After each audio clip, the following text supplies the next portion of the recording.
Ang video pong ito ay para sa mga Lactum users katulad ko at i-share ko sa inyo kung paano timplahin ang Lactum 1 to 3 years old.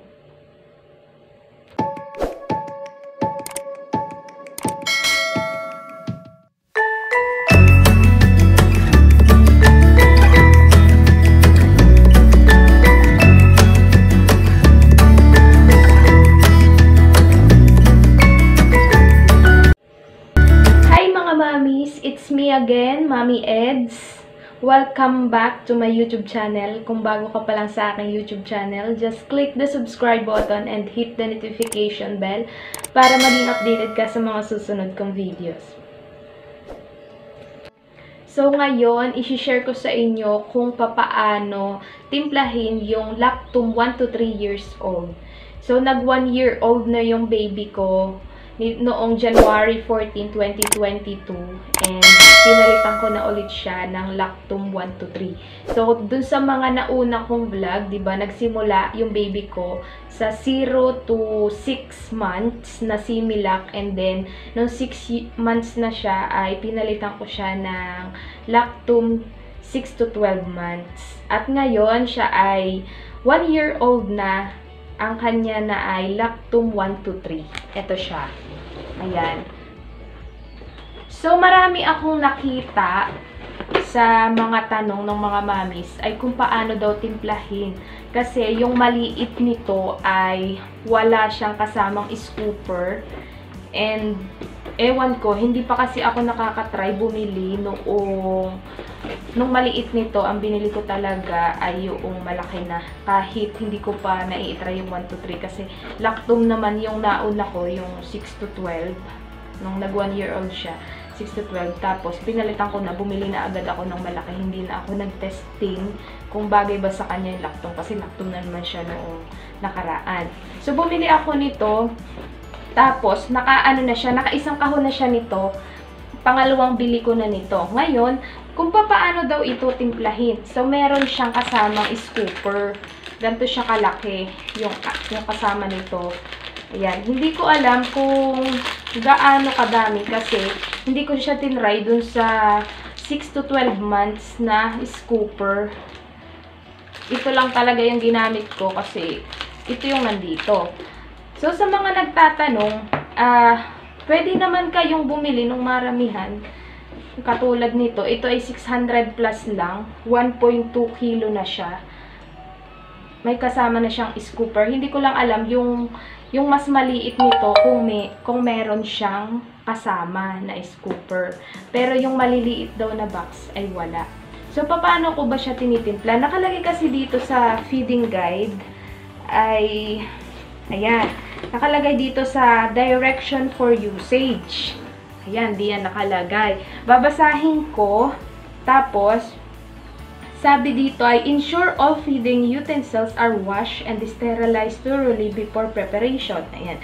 To make a serving of Lactum 1 to 3 milk supplement, add 4 level scoop. So, ibig sabihin, apat nito sa 190 ml na water, na warm water daw. So, hindi naman warm water yung ginagamit ko. Absolute na water o distilled water ang ginagamit niya, hindi na pinapakuluan.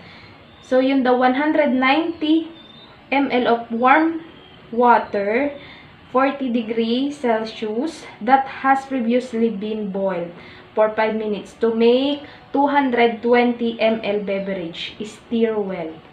Ayan. So, ibig sabihin, 4 na scoop for 190 ml. Ano?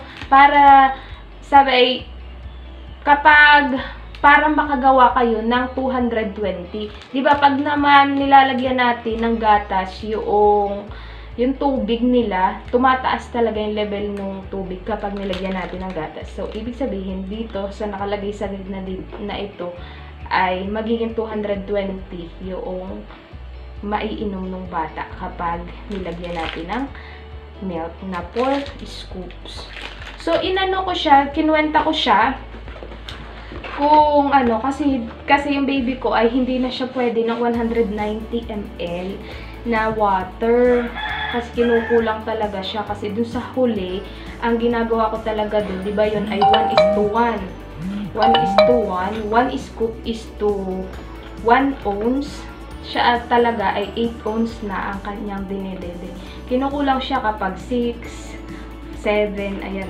Nagkukulang siya, umiiyak siya. Kaya, binibigyan ko siya nung 8, ini-8 ko na parang puno na talaga yung kanyang dedehan. Diba hanggang 8, yung iba hanggang 9, yung 9 ounce yung mga dedehan. Hanggang 8 lang yung akin. So, kinuwenta ko, dinivide ko para magawin kong 5 scoops. So, dinivide ko sa 190 ml, divide 4. So, siya ay equal siya sa 47.5 ml. Ibig sabihin, 1 scoop is to 47.5 ml.